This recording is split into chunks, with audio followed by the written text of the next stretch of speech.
Hello students, आपके paper 6th में section B को हम आज स्टार्ट करने जा रहे हैं, जिसका काफ़ी पार्ट इवोल्यूशन से है। एवोल्यूशन जो शब्द है वो लैटिन शब्द था, जिसकी उत्पत्ति इवोल्यूटियो से हुई है। इवोल्यूटियो मीन्स होता है अनरोलिंग या अनफोल्डिंग, किसी चीज़ की परतों का खुलना। तो इवोल्यूटिव वर्ड को जो सबसे पहले यूज करने वाला शख्स था वो था मार्कस ट्यूलियस सिसेरो। मार्कस ट्यूलियस सिसेरो एक फिलोसोफर था, पॉलिटिशियन था, और उसने जो है रोम में काफ़ी ज़्यादा अपने कार्य किए थे और वो काफ़ी फेमस हुआ था। लेकिन उसकी रीडिस्कवरी जो है बाद में 14th सेंचुरी में हुई थी, जिससे कि रेनाइसेंस जो पीरियड था, रेनाइसेंस वर्ड को समझने से पहले मैं आपको ये बता दूं कि जो रोमन सभ्यता थी उसके समय पर काफ़ी सारे, जैसा कि मैंने पहले बताया है, ये एक अच्छा समय था वो। उसके बाद जैसे ही रोमन एम्पायर का डिक्लाइन आया, तो उस समय उसके डिक्लाइन के बाद जो है एक डार्क एजेस आई थी। डार्क एज किसको कहते हैं? ये वो समय था जब काफ़ी ज़्यादा भूखमरी, गरीबी और इंटेलिजेंस का डार्क एज भी इसको हम कह सकते हैं। उस समय कोई खास काम नहीं हुआ किसी भी चीज़ के ऊपर। एवोल्यूशन में के कॉन्सेप्ट में भी अगर देखा जाए तो उस समय कोई खास विकास नहीं हुआ था। उसके बाद आया था रेनाइसेंस पीरियड। इस पीरियड में, जो कि 1400 से 1600 सेंचुरीज के समय पर आया था, उसमें वापस से इसका राइज हुआ यूरोपियन आर्ट एंड लिटरेचर का। तो बाद के जो मॉडल्स हैं हमारे, जिसमें हम डार्विन, लमार्क वगैरह ये सारे जो पढ़ते हैं, वो रेनाइसेंस पीरियड के ज़्यादातर नज़र आते हैं। और ये जो काल था, ये इनकी सभ्यताओं के चमकने का काल था। तो 3 तरह की पीरियड्स के हिसाब से हम इस कॉन्सेप्ट ऑफ एवोल्यूशन को पढ़ते हैं। तो जो सबसे पुराना पीरियड था, जब रोमन सभ्यता अपने फ्लोरिश कर रही थी, उस समय को कहते हैं हम क्लासिकल पीरियड। फिर मेडाइवल, जो अर्ली मेडाइवल पीरियड था, वो डार्क एजेस, और उसके बाद रेनाइसेंस, जब वापस से फ्लोरिश करने लगी। तो उसी के हिसाब से एवोल्यूशन का पीरियड भी चला था।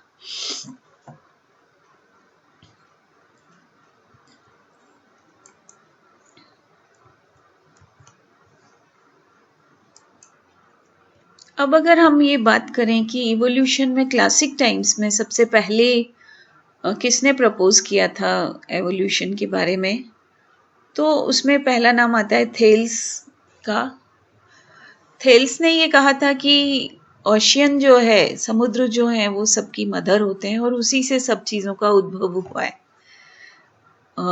उसी तरह से एम्पेडोक्लस, जो कि 495 से 435 बीसी में रहे थे, वो फादर ऑफ इवोल्यूशन के आइडिया कहलाते हैं। उन्होंने ये सजेस्ट किया था कि अगर किसी ऑर्गेनिज्म में कोई चेंज होता है तो वो कोई चांस की बात से ही होता है, और इसके साथ ही उसमें अदर कंडीशंस कैसी हैं तभी उस प्राणी में चेंज होगा। और उनके अनुसार प्लांट्स पहले आए थे और एनिमल्स बाद में आए थे। इसी तरह एक फिलोसोफर हुए थे डेमोक्रिटस। उन्होंने भी कहा था एडाप्टेशन के बारे में कि ऑर्गेनिजम्स में एडाप्टेशंस कैसे डेवलप होते हैं एनवायरमेंटल कंडीशंस को देखते हुए। तो ये कुछ विचार थे जो क्लासिक टाइम में थे। इनमें सबसे प्रमुख जो विचार है वो एनाक्सागोरस का है। एनाक्सागोरस ने ऑर्गेनिज्म के लिए ये बोला था कि ये जो पैदा हुए हैं ऑर्गेनिजम्स, वो कहाँ से पैदा हुए, ये सवाल उनके मन में भी था। लेकिन उन्होंने ये विश्वास रखा कि शून्य में से किसी जीवित की उत्पत्ति हुई है। और उन्होंने ये कहा कि नॉट बीइंग यानी अस्तित्वहीन का प्रतिस्थापन, कमिंग इनटू बीइंग यानी वो प्रोसेस जिसमें कोई प्राणी बनेगा या लिविंग ऑर्गेनिज्म बनेगा, उसकी उत्पत्ति हुई है। तो कहने का तात्पर्य ये है कि शून्य में से किसी ऑर्गेनिज्म की उत्पत्ति पर वो भी बिलीव रखते थे। और उन्होंने ये कहा है कि ऑर्गेनिज्म में जितने भी ऊतक वगैरह होते हैं वो एक जर्म के रूप में रहते हैं, और ये जर्म्स जो हैं वो छिपे हुए होते हैं, दिखाई नहीं देते हैं। और जब भी वो उनमें ग्रोथ होती है और वो विकसित होते हैं और विभेदित भी हो जाते हैं। तो ये जो प्रोसेस था, इनको उन्होंने नाम दिया था रेवोल्यूशन। और उन्होंने ये कहा था कि ये जो रिवोल्यूशन है जर्म से जो फैलता है, जर्म का मतलब यहाँ पर कीटाणु नहीं है, कि इनका मतलब है छोटा कोई ऐसा जिसको हम ये कह सकते हैं, एक एरिया कह सकते हैं। छोटे एरिया से शुरू होता है और वो एक बड़े स्पेस में फैल जाता है ताकि प्राणी विभेदित हो सके। उसके बाद इस क्लासिक पीरियड में आए थे एरिस्टोटल। एरिस्टोटल वाकई में वो व्यक्ति थे जिन्होंने कि आगे आने वाले एवोल्यूशन के आइडियाज के लिए हमें कुछ क्वेश्चंस दिए थे, जिसके ऊपर आगे आने वाले साइंटिस्ट की रिसर्च टिकी हुई थी। वो ये जानना चाहते थे कि अगर जर्म है तो वो अदर पार्ट्स में कैसे डेवलप हो गया, उसी एक चीज से कैसे हार्ट, लंग, लिवर, आई या अन्य ऑर्गन्स बन गए। तो उन्होंने ये कहा कि मैं ये तो नहीं जानता कि कैसे ये ऑर्गन्स बने हैं, लेकिन जब भी नया ऑर्गेनिज्म बनता है तो इतना ज़रूर है कि कोई भी नया प्राणी किसी चीज से बनता है। दूसरा उन्होंने ये कहा कि कोई ऐसा माध्यम ज़रूर होना चाहिए जिससे वो बना। और तीसरी बात जो उन्होंने कही कि इसको आगे बदलना ही है, एक लिविंग बीइंग में परिवर्तित होना ही है। तो इसका जो उन्होंने विचार किया वो ये किया था कि वो ये देख रहे थे कि उन्होंने जो थ्योरी प्रपोज की उसमें उन्होंने किया कि मेल जो है उसमें मेल सीमन में, वीर्य में साइक नाम के जो पार्टिकल्स हैं वो प्रेजेंट होते हैं। और ये साइक जो है इसमें इतनी शक्ति होती है कि ये जीवित हो, फील कर सके, सोच सके। और इसको अगर कैटामेनिया यानी मेंस्ट्रुएशन के समय फीमेल के अगर उससे निषेचन होता है तो किसी प्राणी का जन्म हो सकता है। तो उन्होंने ये कहा कि जो साइक है वो तो मैटर है और जो फॉर्म डेवलप होता है वो फीमेल कैटामेनिया से डेवलप होता है। तो अरस्तु की जो थ्योरी थी उस थ्योरी में उन्होंने मैटर और फॉर्म यानी साइक और कैटामेनिया, इन दो चीज़ों का जिक्र किया था। तो एरिस्टोटल के साथ ही उस समय क्लासिक टाइम्स में लोगों का ये विश्वास था कि थ्योरी ऑफ स्पेशल क्रिएशन ज़्यादा उनके लिए मायने रखती थी। वो एवोल्यूशन में ज़्यादा विश्वास नहीं करते थे। वो ये कहते थे कि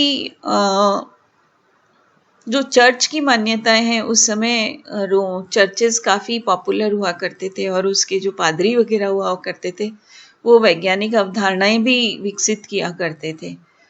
तो हर्ब्यू ट्रेडिशंस जो हैं और क्रिश्चियन चर्चेस हैं उन्होंने स्पेशल क्रिएशन की थ्योरी को ज़्यादा बल दिया था। और जेनेसिस नाम की जो बुक है वो तो यहाँ तक भी कहती है कि पूरी पृथ्वी जो है वो 6 प्राकृतिक दिनों से बनी है। पहले दिन में मैटेरिया प्राइमो, दूसरे यानी जो मूल जो जर्म है वो बना, दूसरे दिन यूनिवर्स की चीज़ें बनी, तीसरे दिन लिविंग प्राणियों के एंसेस्टर्स आए, चौथे और पांचवें दिन एनिमल्स आए और छठे दिन जो है मैन का क्रिएशन हुआ। मैन जो है वो शून्य में से आया और उसके बाद फीमेल को क्रिएट किया गया क्रिएटर के द्वारा या भगवान के द्वारा और उनको मैन की रिब से बनाया गया, क्रिएटर की रिब से फीमेल को बनाया गया। तो ये वाला जो सारा पीरियड था ये कन्फ्यूजन्स का था और इसमें सही बातें पता नहीं चल रही थी एवोल्यूशन के बारे में। तो ये काफ़ी लंबे समय तक चलता रहा और स्पेशल क्रिएशन की थ्योरीज के साथ चलता रहा और इसको हम डार्क एजेस इसीलिए कहते हैं कि इंटेलेक्चुअल डार्कनेस उस समय यूरोप में छाई हुई थी। जबकि रोमन एम्पायर का पतन 476 से 800 सीई तक हो चुका था। सीई यानी कॉमन एरा।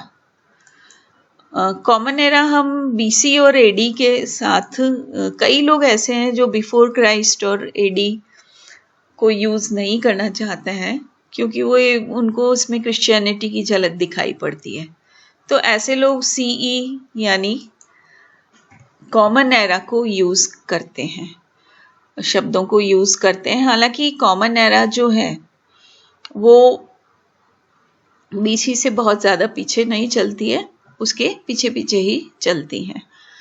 तो ये जो क्लासिक टाइम था और इसकी जो थ्योरीज थी वो सारी की सारी किस पे डिपेंड करती थी? Theory of special creation, not in evolution. अब इसके बाद हम आते हैं मेडाइवल टाइम्स पे, यानी मध्यकालीन जो कॉन्सेप्ट्स आए। मेडाइवल टाइम्स में सबसे जो ग्रेट आया वो था हार्वे, विलियम हार्वे, जिसे हम ब्लड सर्कुलेशन की डिस्कवरी के लिए जानते हैं। ये 1500 शताब्दी में थे और इन्होंने अपनी जो स्टडी की थी वो मुर्गी के अंडों पर की थी। तो इन्होंने 2 तरह के जनरेशन के ऊपर बल दिया था। उन्होंने कहा 2 तरह से होता है जनरेशन, एक तो मेटामॉर्फोसिस और दूसरा एपिजेनेसिस। उन्होंने ये कहा कि मुर्गी के अंडे में पहले से कोई मटेरियल ऐसा प्रेजेंट होता है जिसने एक बल्क यानी कुछ मास अटेन कर लिया होता है और उसमें कुछ फॉर्म्स होती हैं, उसमें कुछ ट्रांसफिगरेशंस होते हैं और उसके जो सारे पार्ट्स हैं ये बन चुके होते हैं इसमें। तो ये जो प्रोसेस है इसको इन्होंने मेटामॉर्फोसिस कहा और उन्होंने कहा कि ये सारे के सारे एक साथ बन जाते हैं और एक एनिमल का जन्म एक साथ ही हो जाता है। मतलब ये सब एक साथ होता है, मेटामॉर्फोसिस का जो प्रोसेस है। इसको इन्होंने कहा ये एक प्लास्टिक फोर्स है या पावर है और इसमें मेल सीमेन का बहुत बड़ा योगदान होता है। तो वो जो है प्रोसेस उसको इन्होंने मेटामॉर्फोसिस कहा। उसके बाद उन्होंने दूसरा बताया एपिजेनेसिस। उसके बारे में वो क्या कहते हैं ये सुनिए। और कई बार दूसरी तरह का जो जनरेशन होता है जिसमें कि कुछ पार्ट्स पहले बन जाते हैं, कुछ पार्ट्स बाद में बनते हैं और कुछ पार्ट्स बड़े हो जाते हैं, कुछ पार्ट्स अपनी फॉर्म में बदल जाते हैं। तो इस तरह उन्होंने कहा कि सारा का सारा एनिमल एट वंस नहीं बनता और धीरे धीरे वो बनते हैं, लिम्स बनते हैं बाद में।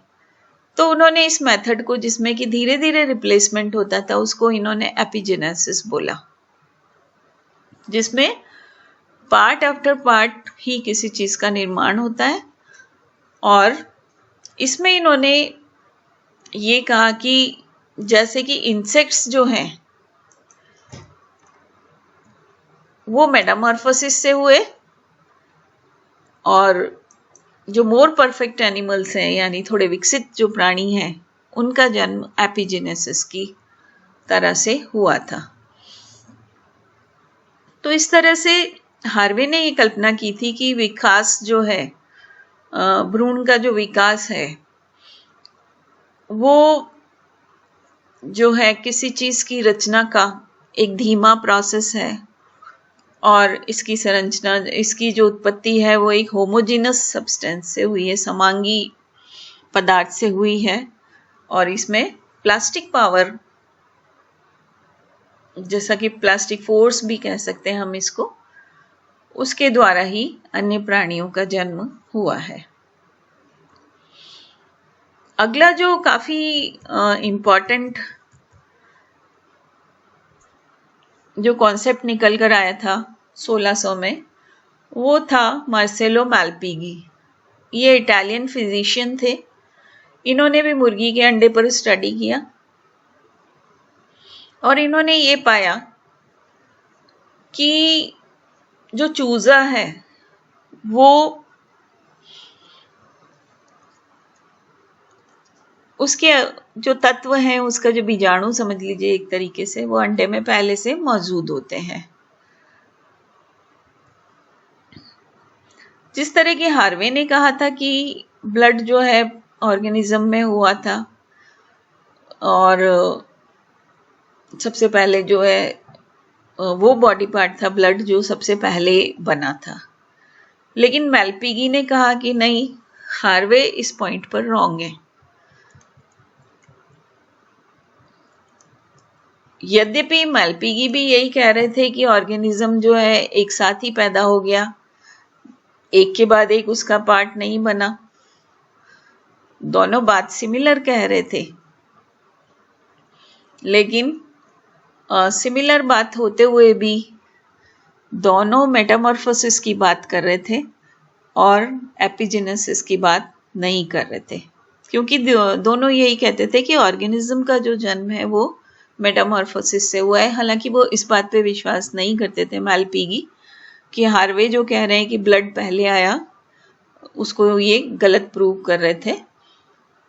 और मालपीगी ने कहा कि मेरे भले ही एक्सपेरिमेंट्स हार्वे की तरह से हों, हम दोनों की सिमिलर जो है फोकस है, लेकिन वो ये कह रहे थे कि ऑर्गन्स जो है उनके फॉर्मेशन या उनका बनने का जो तरीका है वो सीक्वेंस में होता है, एक के बाद दूसरा बनता है, और उनकी जो रूडिमेंट्स हैं या उनकी जो मूल है वो पहले से प्रेजेंट होता है। तो ये मेटामॉर्फोसिस को फॉलो करते हुए भी कहीं ना कहीं थोड़ा बहुत एपिजेनेसिस की तरफ जा रहे थे, लेकिन वो उसको एक्सेप्ट नहीं कर रहे थे।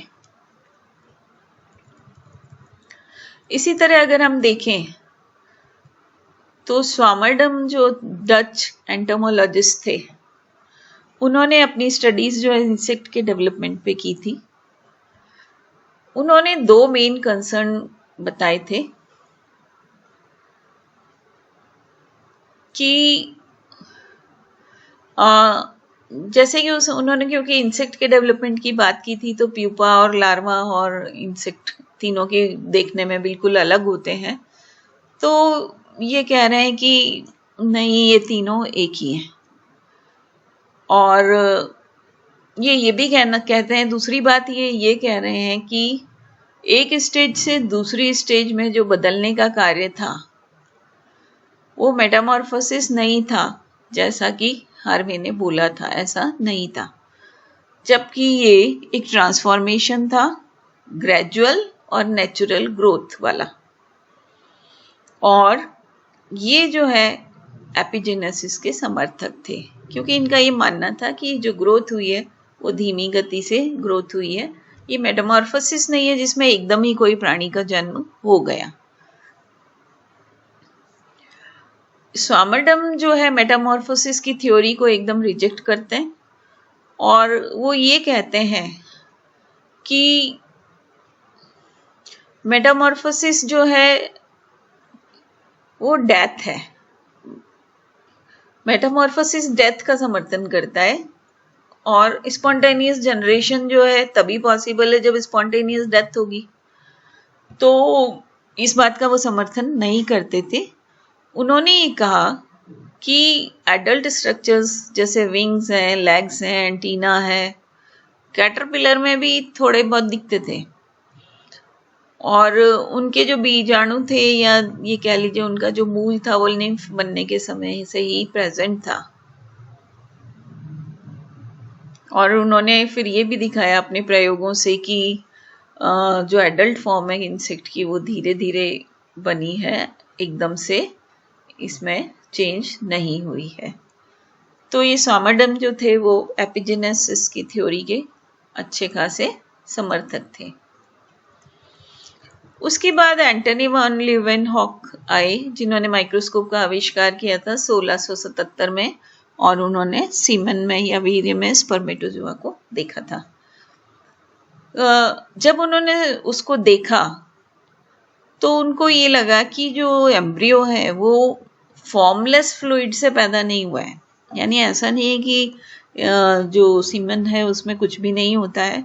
उन्होंने उसमें ये स्ट्रक्चर्ड स्पर्मेटोजुआ देखे थे और उन्होंने फिर उसके बाद एपिजेनेसिस का समर्थन किया। उसके बाद आए हार्ट्सवाइकर।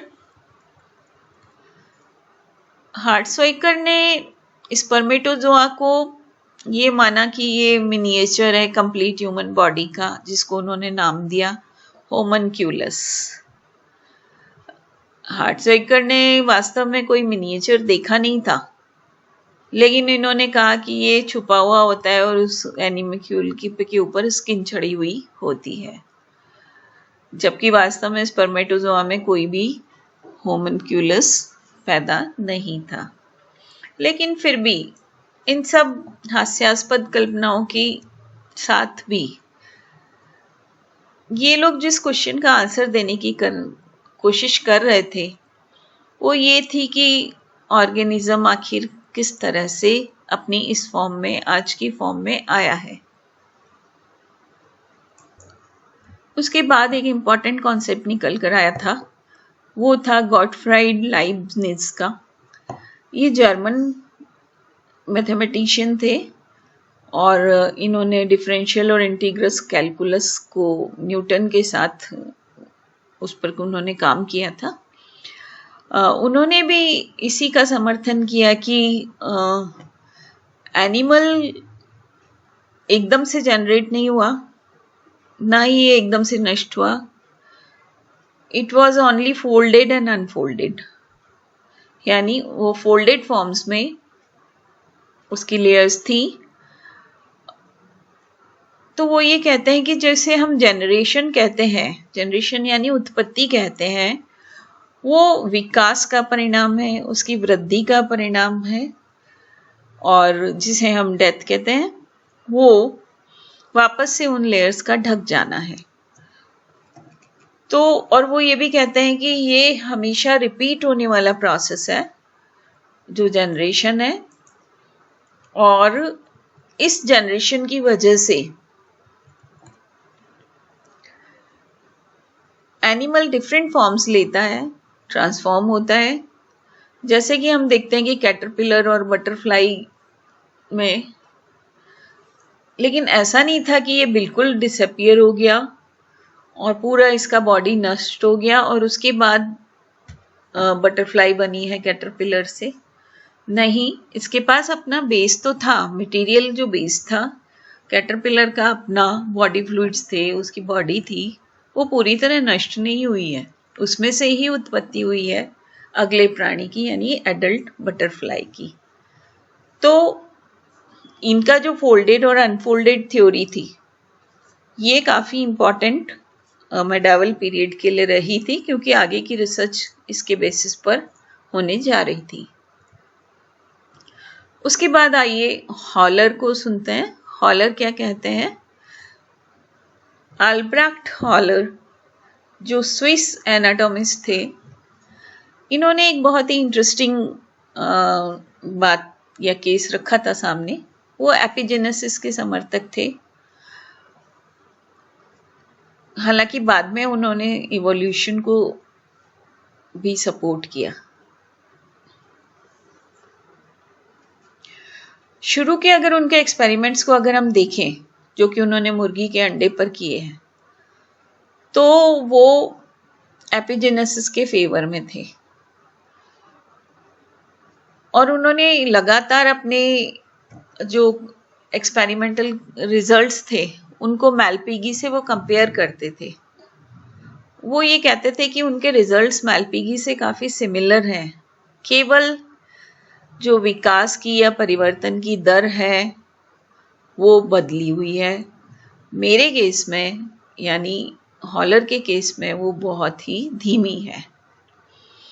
उन्होंने कहा कि ऑर्गन्स की उत्पत्ति एक के बाद एक धीमी गति से हो रही है, जो कि एपिजेनेसिस की वास्तविक लक्षण होती है। एपिजेनेसिस भी यही कहता है कि one after another, part by part he organs का निर्माण हुआ है। ये भी यही कह रहे हैं कि part by part he organs का निर्माण हुआ है, लेकिन बहुत ही धीमी गति से। तो सवाल ये उठता है कि हॉलर जो है वो अपने आप को एपिजेनेसिस से एवोल्यूशन की तरफ क्यों ले आए? तो वो ये कहते हैं कि प्रत्येक एनिमल जो है उसमें बहुत सारे बदलाव होते रहते हैं, लेकिन मैं ये देख रहा हूं कि प्रिंसिपल ऑर्गन्स जो हमारे शरीर के हैं वो उनमें जो बदलाव हो रहे हैं वो ऊपर के हैं, मतलब ऊपरी हैं, जबकि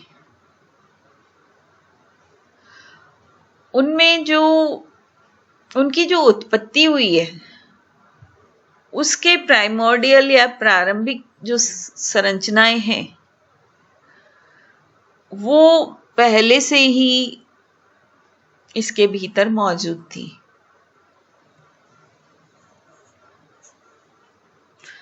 तो ये वाली जो चीज है, जो ये कहते हैं कि इनके भीतर पहले से ही कोई प्राइमोर्डियल स्ट्रक्चर्स मौजूद थे, वो एक एवोल्यूशन का पार्ट हो जाता है। यानी अब 3 चीजें यहां पर निकल कर आ रही हैं, आप समझने की कोशिश करें। सबसे पहले तो था मेटामॉर्फोसिस। मेटामॉर्फोसिस जिसमें ये कहा गया था कि ऑल ऑफ अ सडन प्राणी की उत्पत्ति होती है, उसमें एक साथ ही पहले से लेयर्स मौजूद होती हैं और वो एक साथ ही डेवलप होकर एक ऑर्गेनिज्म बन जाता है। दूसरा आया एपिजेनेसिस। एपिजेनेसिस ये कहता है कि वन आफ्टर अनदर, एक ऑर्गन बनेगा, फिर दूसरा बनेगा, फिर तीसरा बनेगा। तो ये कैरेक्टरिस्टिक्स हैं एपिजेनेसिस की। अब आया तीसरा एवोल्यूशन। एवोल्यूशन ये कहता है कि कोई ना कोई प्राइमोर्डियल स्ट्रक्चर्स इस रचना के पीछे मौजूद थे और एवोल्यूशन जो है वो बहुत ही धीमी गति का प्रोसेस है जो कि हुआ था। हॉलर ने ये बताया, आगे उन्होंने एक्सप्लेन किया। वो ये कहते हैं कि एवोल्यूशन जो है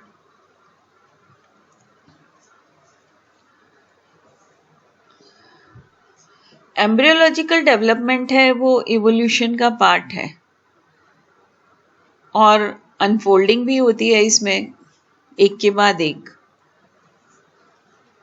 लेकिन वो ये कह रहे हैं कि सभी पार्ट्स की इनिशियल संरचनाएं प्रारंभ से ही मौजूद थी, यद्यपि वो छुपी हुई थी, फोल्डेड थी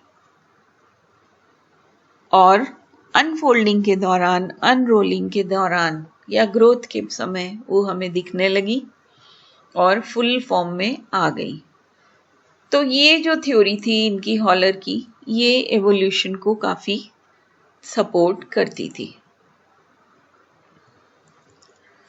अब आए बॉनेट। बॉनेट की जो जर्मप्लाज्म थ्योरी है,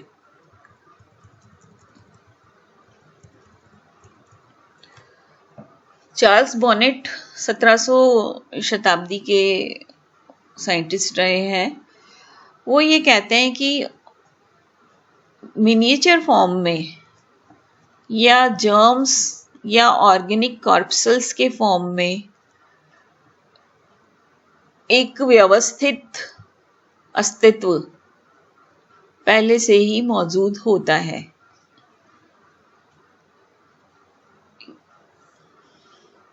उन्होंने 2 हाइपोथेसिस बनाई इस जर्मप्लाज्म या जर्म के लिए। पहली हाइपोथेसिस कहती है नेस्टिंग। नेस्टिंग का मतलब है जर्म्स जो है एक के अंदर एक मौजूद है। जैसे कि आपने वो डॉल देखी होगी, जापानीज डॉल होती है जिसको हम मैट्रियोशका डॉल कहते हैं। ये मैट्रियोशका डॉल क्या होती है? एक बड़ी डॉल होती है, फिर उसके अंदर हमें छोटी मिलती है। आपने देखी होंगी वो लकड़ी की डॉल्स जो होती हैं जिसमें एक के अंदर एक 7 डॉल्स निकलती हैं। तो इस तरह की बात इन्होंने की कि ये जो नेस्टिंग है ये मैट्रियोशका डॉल की तरह से है, जिसमें जर्म्स जो है एक के अंदर एक रहते हैं। उसके बाद दूसरा आता है डिसेमिनेशन। डिसेमिनेशन ये कहता है कि जर्म्स जो है नेचर में एयर, सॉइल, वाटर के द्वारा फैले। इन जर्म्स के अंदर आने वाली भविष्य की पीढ़ियों की पूरी सीरीज उस पर्टिकुलर स्पीशीज की रहती है। फिर आगे वो कहते हैं कि फीमेल के ओवरीज में या मेल के सेमिनल वेसाइकल में एम्ब्रियो की उत्पत्ति के जर्म्स रहते हैं। और फिर ये कहते हैं कि जो भ्रूणीय विकास है वो एक्सपांशन या उसके फैलाव का नतीजा होता है।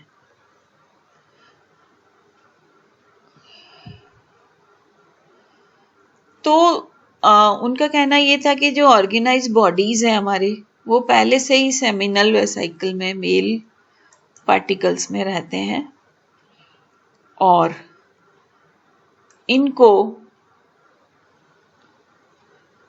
जो ग्रोथ या और कुछ चाहिए होता है, ग्रोथ के लिए जो फैक्टर्स चाहिए होते हैं वो कुछ सिंपल फाइबर्स के रूप में, न्यूट्रिटिव पार्टिकल्स के रूप में एक नेटवर्क के द्वारा मिलते हैं जो फीमेल्स में मौजूद होता है।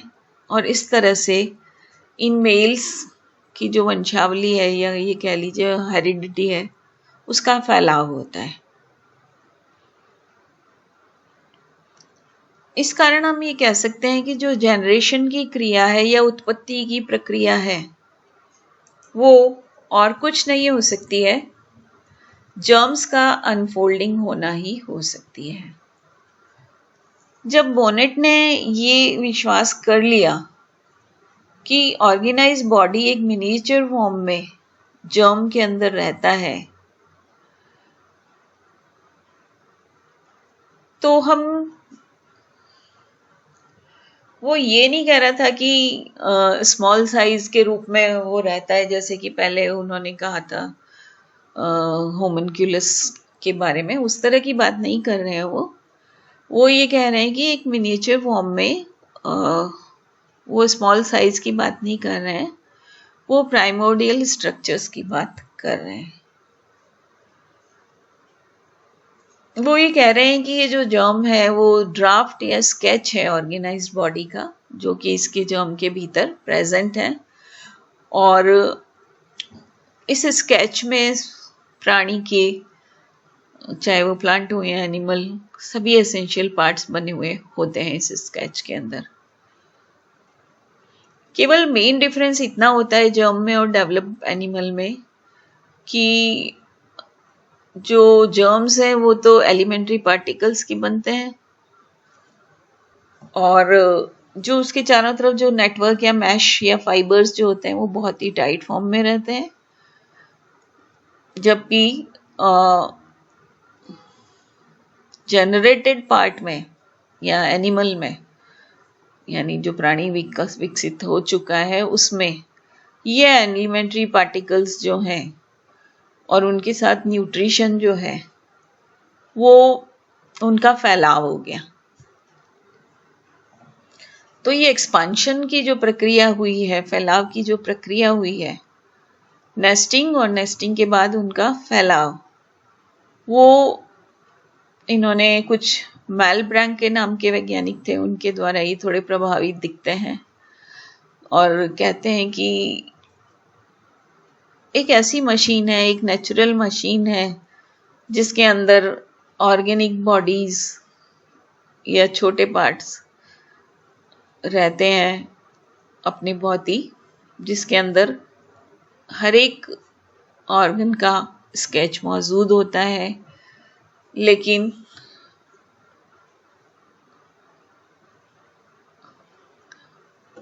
वो अकेले परफॉर्म नहीं कर सकता, वो अपना एक्सपेंशन अकेले नहीं कर सकता है। तो इस तरह का एक कॉन्सेप्ट डेवलप हुआ कि जिसमें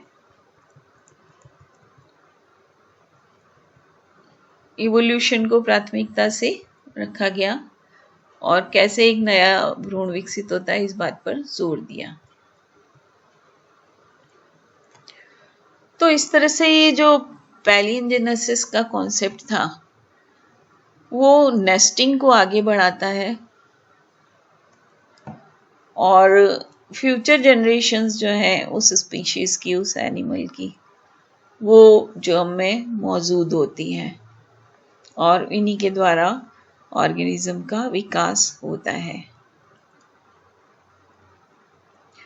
इसी तरह से रॉबिनेट नाम के जो साइंटिस्ट थे उन्होंने ये प्रपोज किया था कि प्रिमिटिव डिज़ाइन एक प्रोटोटाइप होता है जिसके मेटामॉर्फोसिस से ओरिजिनल हमारा जो पूर्वज रहे होंगे या प्रोटोटाइप रहे होंगे उनका जन्म हुआ था।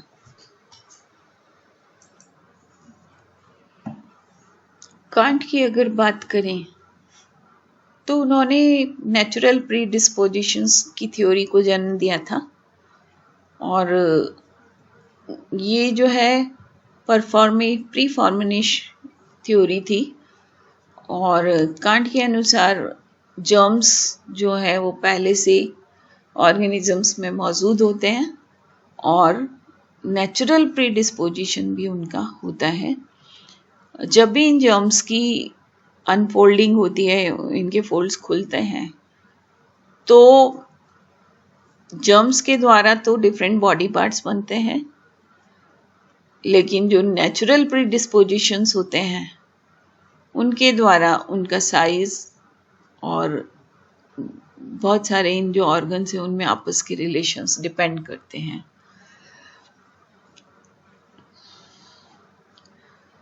यद्यपि ये कहना चाह रहे थे कि अडेप्टेशंस का रोल होता है, लेकिन ये अडेप्टेशन प्री फॉर्म्ड ही है। ऐसा नहीं है कि बाहर से कोई अडेप्टेशन मिला और उसकी वजह से किसी प्राणी का जन्म हो गया। ये केवल अडेप्टेशंस नहीं थे, एक्चुअली ये अपने जीन के एक्सप्रेशंस थे उस प्राणी के। हिडर इनर प्रोविजंस, ये कह रहे हैं कि उसके भीतर पहले से ही मौजूद थे, केवल वो प्रकट तब हुए जब अनफोल्डिंग का प्रोसेस चला। इस कॉन्टेक्स्ट में अगर हम बात करें तो कांट जो है वो फ्यूचर बायोलॉजी साइंटिस्ट को एक मैसेज कन्वे कर रहे हैं या वार्निंग दे रहे हैं कि बाहरी चीज़ें या बाहरी फैक्टर्स कुछ कॉज बन सकते हैं, किसी चेंज का कारण बन सकते हैं, लेकिन चेंज को पैदा नहीं कर सकते। बाहरी फैक्टर्स जो है वो केवल चेंज में सहायक हो सकते हैं, उनको पैदा नहीं कर सकते किसी भी प्राणी में। इसलिए उनका नेचुरल प्रीडिस्पोजिशन जो है, यानी अगर एडेप्टेशन हो चुका है तो वो प्राणी में पहले से भीतर से मौजूद है। किसी एक बार के उससे एडेप्टेशन को हम ये नहीं मान सकते कि उसकी वजह से कोई चेंज प्राणी में आ गया या पैदा हो गया। तो ये कांट की थ्योरी थी।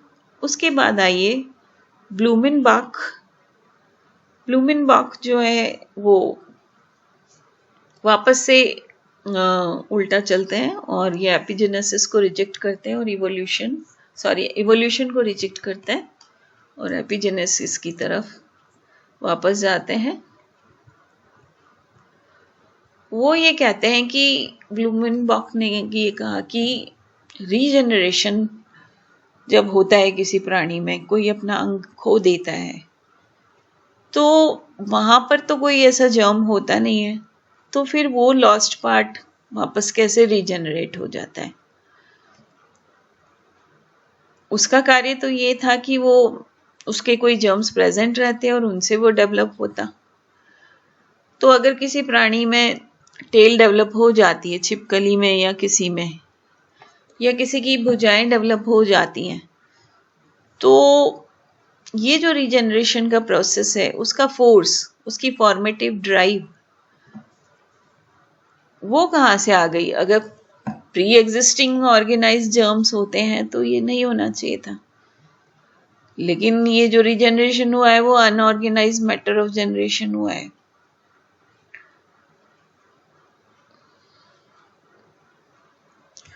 तो इसी तरह से पूरे एनिमल की लाइफ भी जो है अचानक से हुई है। तो इस तरह से वो इस थ्योरी को थोड़ा सा, एवोल्यूशन की थ्योरी को थोड़ा सा सपोर्ट नहीं करते हैं। वो एपिजेनेसिस पे जाते हैं कि उसके अंदर था जर्म तो नहीं, लेकिन ये कह सकते हैं कि उसके भीतर पहले से मौजूद था या नहीं था, इस पर उन्होंने थोड़े से तर्क दिए थे अपने। उसके बाद नेक्स्ट थ्योरी, इंपॉर्टेंट थ्योरी जो है वो वीजमैन की है। वीजमैन ने जर्म प्लस थ्योरी को जन्म देते हुए ये बोला कि जर्म प्लस जो है वो आनुवंशिकता वाला सब्सटेंस होता है। इसके अंदर जर्म सेल्स होते हैं क्रोमेटिन में। उन्होंने जर्म प्लस को नाम दिया इडियोप्लाज्म। वो ये कहते हैं कि इडियोप्लाज्म ही प्राइमरी कॉन्स्टिट्यूएंट है और जिसके अंदर पूरे एनिमल के स्ट्रक्चर का सब्सटेंस मौजूद है। ये इडियोप्लाज्म कभी भी नया नहीं बनता, ये पहले से उपस्थित सेल के द्वारा ही लिया जाता है और इसी के ऊपर या इसी के आगे आने वाली पीढ़ियों पर भी इसी इडियोप्लाज्म के जो गुण होते हैं वो निर्भर करते हैं।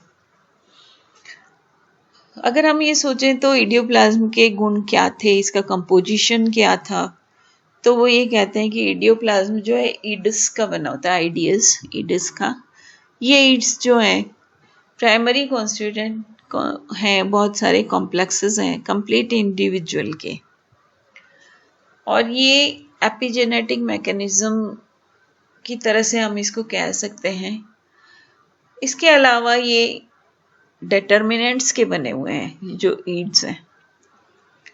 ये जो डिटर्मिनेंट्स हैं ये ही किसी पर्टिकुलर ऑर्गेनिज्म के पर्टिकुलर पार्ट का भविष्य को डिसाइड करते हैं।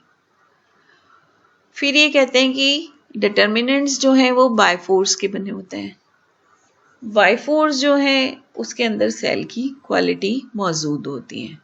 तो यहाँ हम देख रहे हैं कि इडियोप्लाज्म में ईडी प्रेजेंट है। ईडी जो है वो फिर से डिटर्मिनेंट्स के बने हुए हैं। ये जो डिटर्मिनेंट्स हैं ये बायफोर्स के बने हुए हैं, और ये जो बायफोर्स हैं ये सेल क्वालिटीज के बेयरर्स हैं। सेल में क्या क्वालिटी होगी ये यही बताएंगे।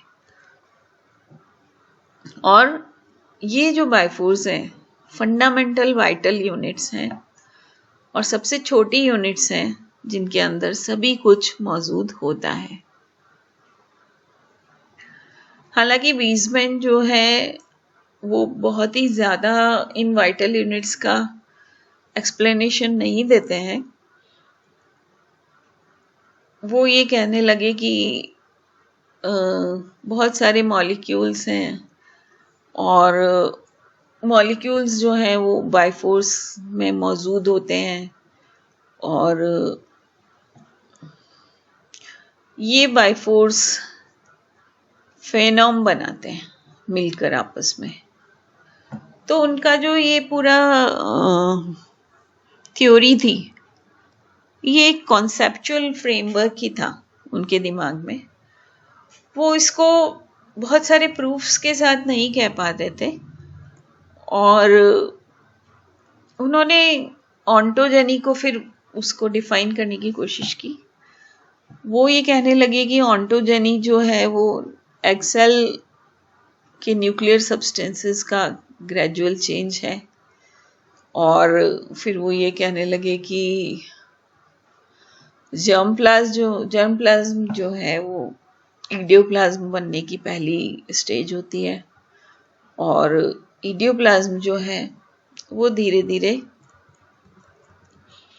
अपने बेसिक स्ट्रक्चर में आता है, उसमें धीरे धीरे वृद्धि होती है और इडियोप्लाज्म जो है वो नई बनने वाली सेल्स में भी धीरे धीरे आता है।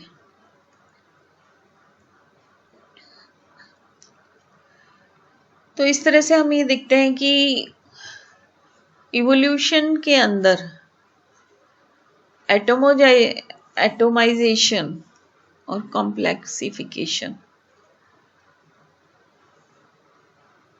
ये आज की स्थिति को देखते हुए बहुत ही लिमिटेड था। इसमें बहुत सारी डेफिशिएंसीज थी।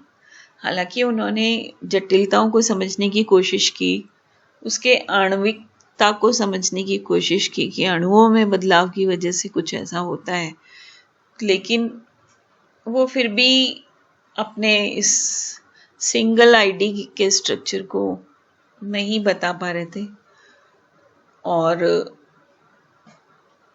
उन्होंने ऑन्टोजेनेटिक डेवलपमेंट की बात की थी। ऑन्टोजेनिक डेवलपमेंट को उन्होंने बहुत अच्छी तरह क्लियरली नहीं समझा पाए वो। उसके बाद अगली थ्योरी आती है ड्राइश एंटेल की।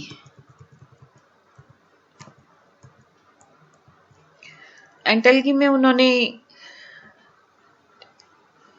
सी अर्चिन एग्स के साथ काम किया था और ये थ्योरी प्रतिपादित करने की कोशिश की थी।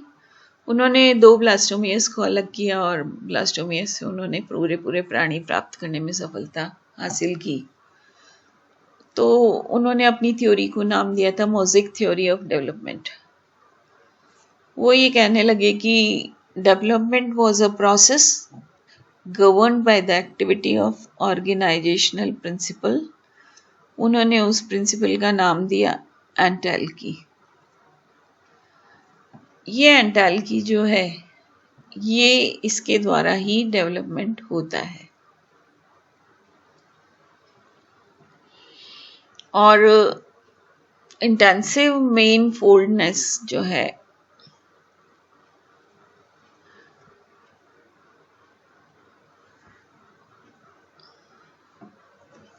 उसमें और इसमें क्या अंतर होता है ये हम देखते हैं।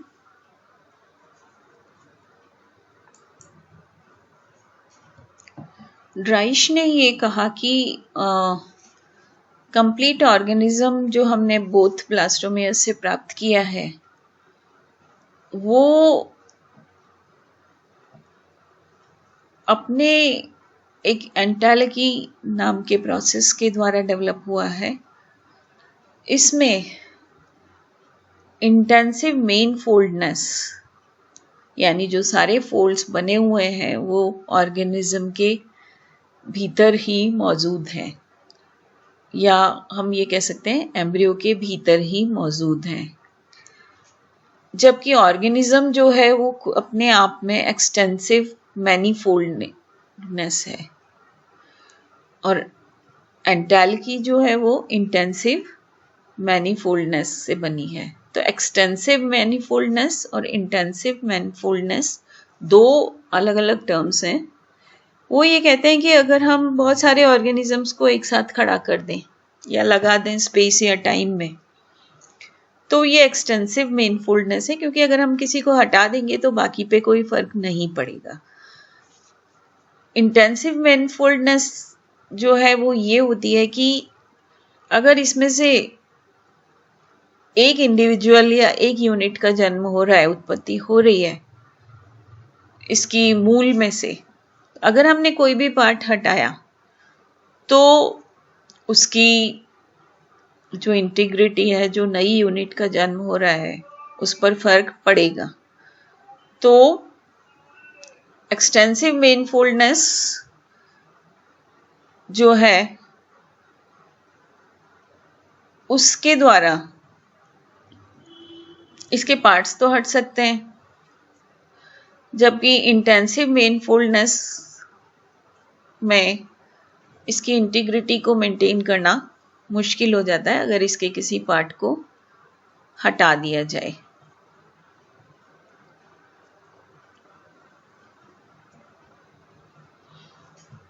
तो ये कुछ थ्योरीज थी जिसकी वजह से कुछ कॉन्सेप्ट्स ऑफ इवोल्यूशन का जन्म हुआ।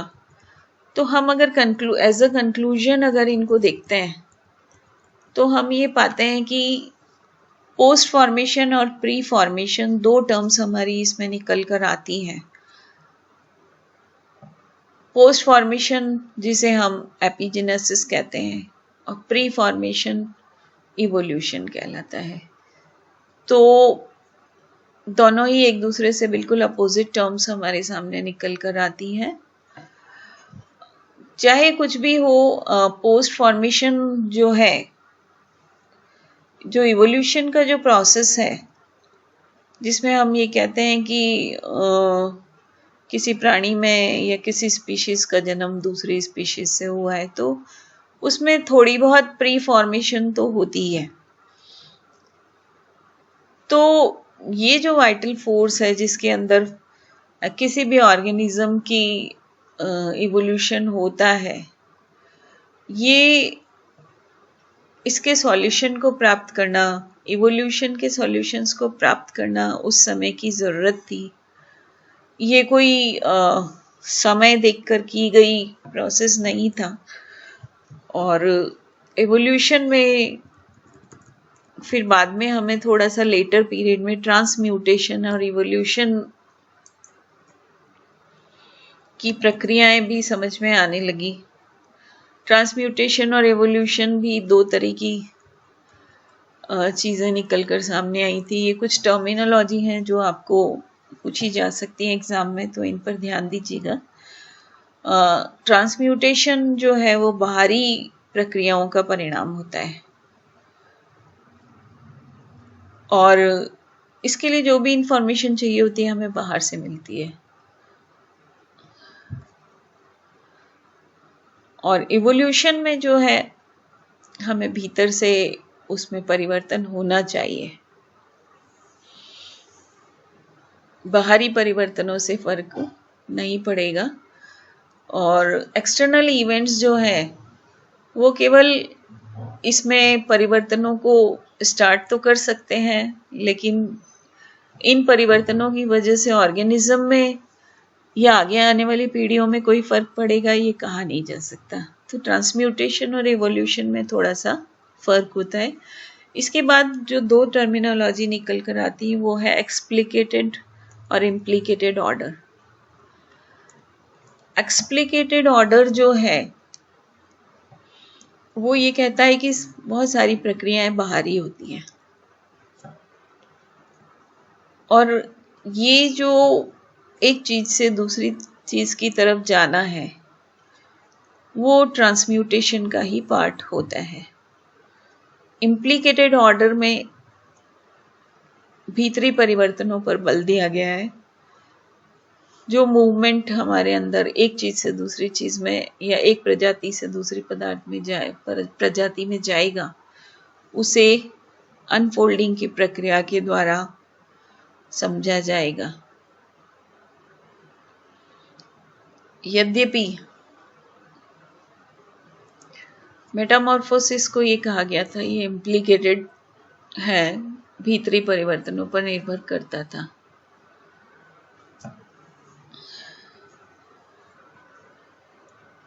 तो इस तरह से हम ये देखते हैं कि जो इम्प्लीकेटेड ऑर्डर्स हैं या इंटेंसिव इवोल्यूशन है,